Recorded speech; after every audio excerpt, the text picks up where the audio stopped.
उपराष्ट्रपति जगदीप धनखड़ ने 14 फरवरी को सीबीआई डायरेक्टर के चयन में भारत के मुख्य न्यायाधीश की भूमिका पर चिंता जताई। ये स्वीकार करते हुए कि सीजीआई की भागीदारी कानूनी रूप से अनिवार्य है, धनखड़ ने इसकी लोकतांत्रिक वैधता पर सवाल उठाया और प्रक्रिया की फिर से समीक्षा की मांग की।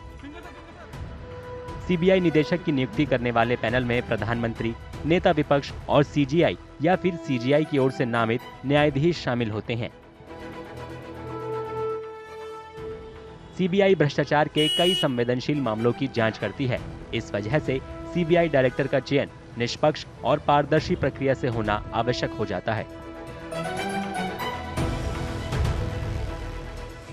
The appointment of a CBI director has, by a Supreme Court judgment, required concurrence of the appointing authorities, including the Prime Minister, the leader of the opposition, as well as the Chief Justice of India. The legal basis is that there should be independent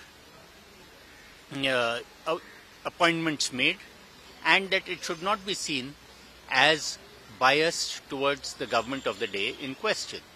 Independence of institutions is a constitutional virtue. The rule of law depends on checks and balances.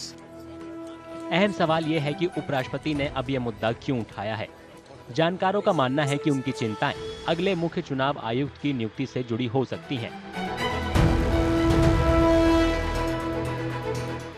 अगले CEC के चयन के panel में प्रधानमंत्री नरेंद्र मोदी, गृह मंत्री अमित शाह और नेता विपक्ष राहुल गांधी शामिल होंगे।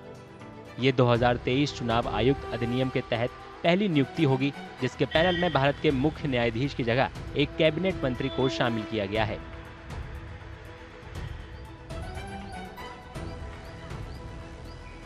सुप्रीम कोर्ट ने एक व्यवस्था दी थी जिसमें लीडर ऑफ अपोजिशन, प्रधानमंत्री और सीजीआई मिलके इलेक्शन कमीशन के अपॉइंटमेंट करेंगे, और साथ ही साथ जो उनको हटाने की प्रक्रिया है वो जस्ट लाइक सुप्रीम कोर्ट के जजेस जैसी कर दी है, और टेन्योर भी फिक्स कर दिया। ये बड़ा इंपॉर्टेंट है। पहले क्या था, टेन्योर फिक्स नहीं था और अपॉइंटमेंट होते लिमिटेड पीरियड के लिए। अब चूंकि इस जजमेंट के कारण से टेन्योर भी फिक्स है, और इस कमेटी के माध्यम से जो अपॉइंटमेंट होंगे वो निष्पक्ष तरीके से काम कर सकेंगे। मौजूदा मुख्य चुनाव आयुक्त राजीव कुमार 18 फरवरी को रिटायर होने वाले हैं। अगले मुख्य चुनाव आयुक्त की चयन प्रक्रिया में बदलाव को अदालत में चुनौती दी गई है। याचिकाकर्ताओं का तर्क है कि ये शक्ति संतुलन को बाधित करता है।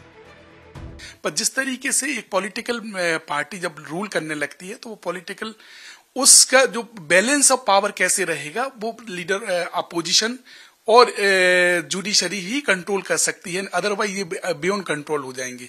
तो बड़ी जो महत्वपूर्ण नियुक्तियां हैं, चाहे लोकपाल की नियुक्ति हो, चाहे सीबीआई डायरेक्टर की नियुक्ति हो, चाहे इलेक्शन कमीशन की नियुक्ति हो, और एक पिटीशन और इसमें पेंडिंग है सीएजी को लेके। सीएजी के जो डायरेक्टर है उसकी भी अपॉइंटमेंट में भी हम लोग ये मांग कर रहे हैं कि इसमें भी चीफ जस्टिस पार्टिसिपेट करें ताकि ये नियुक्तियां फेयर तरीके से हो सके।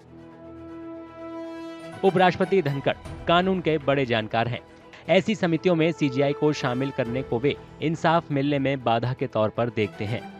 उपराष्ट्रपति का कहना है कि न्यायपालिका को कार्यकारी निर्णयों को सीधे प्रभावित करने के बजाय फैसले देने पर ध्यान देना चाहिए।